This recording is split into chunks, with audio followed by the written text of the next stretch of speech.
자, 22번 문제는 이제 킬러 문제인데 2011년도 수능 문제 중에서 확통 문제 중에 가장 어려웠던 문제예요. 현재 보니까 숫자 33444, 3이 2개, 4가 3개 하나씩 적혀 있는 총 5개의 공이 들어있대요. 그래서 그림이 이렇게 나와 있죠. 3이 2개, 그 다음에 4가 3개가 적혀 있어요. 그리고 옆에 보니까 이게 주사위가 하나 있네. 이게 되는 거죠. 자, 그때면 룰이 뭐냐면 현재 이 주사위 한 개하고 그 다음에 이 주머니 안에 있는 공, 이걸 통해서 이제 게임을 할 건데 주머니에서 임의로 한 개의 공을 꺼낸 공이 적힌 수가 3이면 주사위를 3번 던질 거야.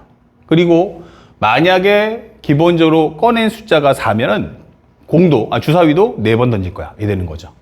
자, 이 시행을 한번 해서 얻은 점수가 10점일 확률이 뭐냐? 점수의 합이 10점이야 될 확률을 가져오라는 얘기예요.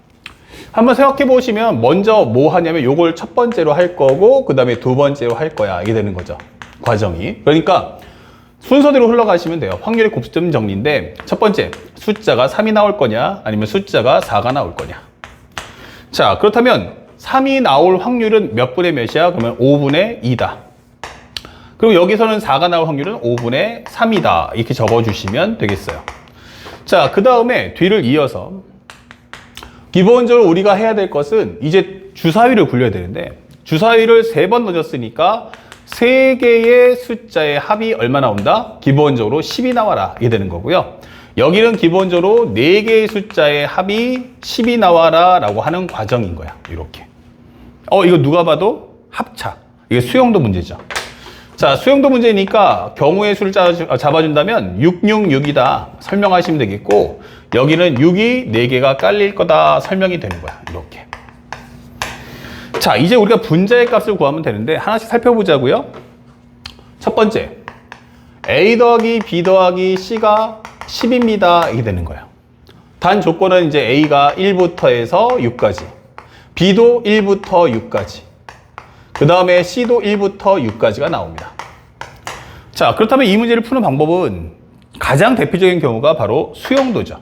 그래서 이 문제를 풀 때 바로 수용도를 통해서 문제를 풀면 된다가 첫 번째 원칙이에요.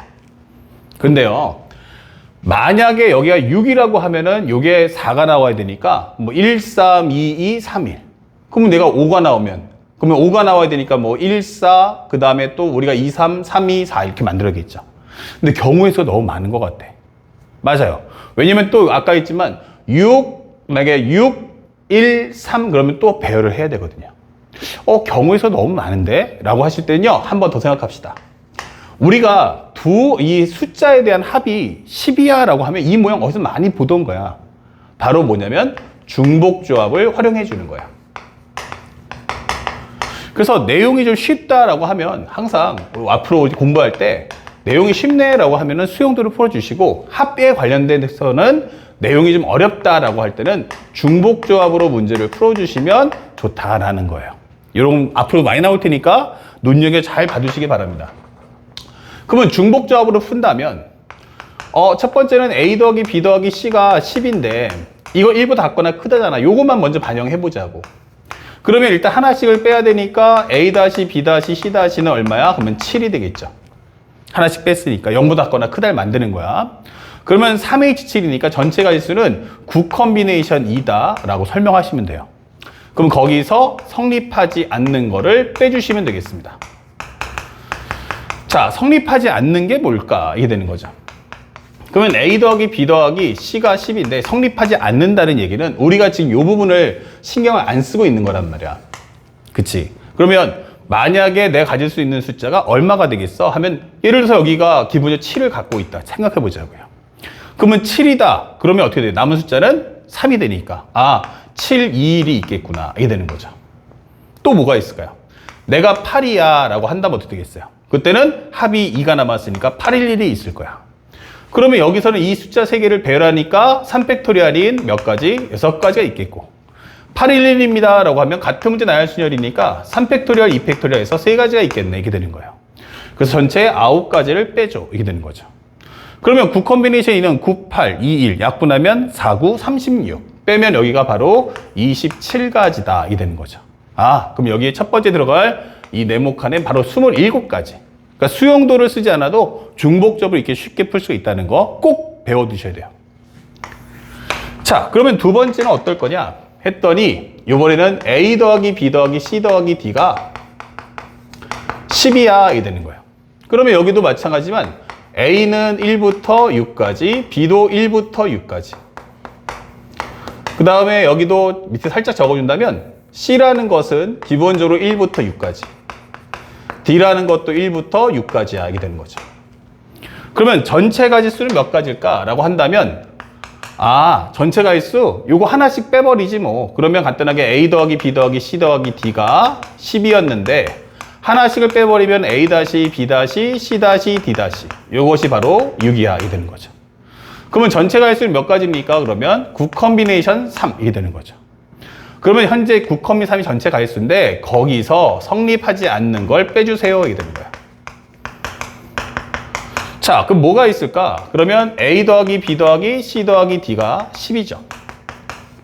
그러면 일단 숫자가 6을 넘어가는 거니까 7이야. 그러면 7이면 어떻게 돼요? 남은 숫자는 3개니까 여기 112 나오겠구나 이게 되는 거죠. 그러면 이 7112를 배열하는 방법의 수 간단하게 3팩토리를 나눠준다면 4가지구나 이게 되는 거죠. 그러면 우리가 알고 있는 987, 321 약분하시면 3, 여기는 4. 그러면 3, 4, 10이니까 84가지가 있다. 거기서 4개 뺀다면 80가지가 있겠구나 이게 되는 거죠. 자, 그래서 우리가 원하는 정답을 이렇게 찾아줄 수가 있는 거예요. 이렇게. 그런데 이제 마지막으로 살짝 지우고 이 두 개를 합치는 겁니다. 합쳐주는데 우리가 원하는 건 통분이기 때문에 미리 약분할 필요 없이 그냥 내비둡시다.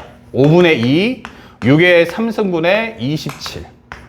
여기는 5분의 3, 그리고 6의 4승분의 80 이렇게 되는 거죠. 그러면 여기다가 내가 간단하게 통분하기 위해서 6의 4승을 맞춰준다면 6을 곱해줘. 그러면 6이 12, 6, 7, 40이니까 162가 나와요. 그 다음에 5분의 3, 그 다음에 6의 4승분의 80. 자, 나머지 산술이 좀 숫자가 크니까 좀 침착하게 들어가시면 되겠어요. 6의 4승, 이렇게.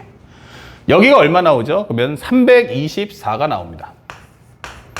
38에 240이 나와요. 그러면 564가 나온다. 이 되는 거죠. 자, 그러면 일단은 하나 6으로 약분해 보시면 얼마 돼요? 6, 9, 54, 6, 4, 24 이게 되겠죠. 그 다음에 여기서는 어떻게 돼요? 한 번에 6으로 약분 되나? 6으로 약분이 6, 1은 6 안 되죠. 그러면 간단하게 6, 9, 54, 그 다음에 6, 4, 24 맞죠? 그러면 2로 약분하시면 3. 그러면 여기는 얼마 돼? 2로 약분하면 47 이렇게 되는 거죠. 그러면 정리하면 더 이상 약분할 게 없다 그러면 36 곱하기 15로 해주면 5, 6에 30, 5, 3, 15.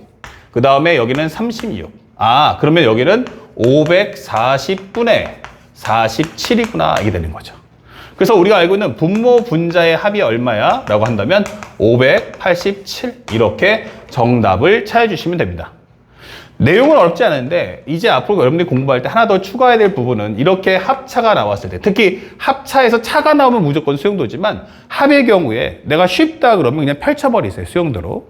그리고 만약에 합의 내용인데 좀 내용이 복잡하네 라고 할 때는 항상 머릿속에 중복잡이 있었지 라는 생각으로 문제를 접근하는 훈련을 쌓아주시길 바랍니다.